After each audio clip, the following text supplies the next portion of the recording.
If you're using a PC, click on the shape and then in your keyboard, hit Shift and then select the shapes that you want to group together.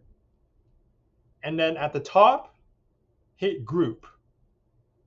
So now these shapes are grouped together, and when you move them to a location, all of them move at the same time. Conversely, you can also highlight the shapes that you want to group together. So let's say I want to group this square and this star together. I can just highlight by dragging my mouse over the shapes and click Group to group the shapes together. If you have any questions or comments, be sure to leave it down in the comment section below. If you enjoy my videos, consider subscribing to my channel. Thank you and have a great day.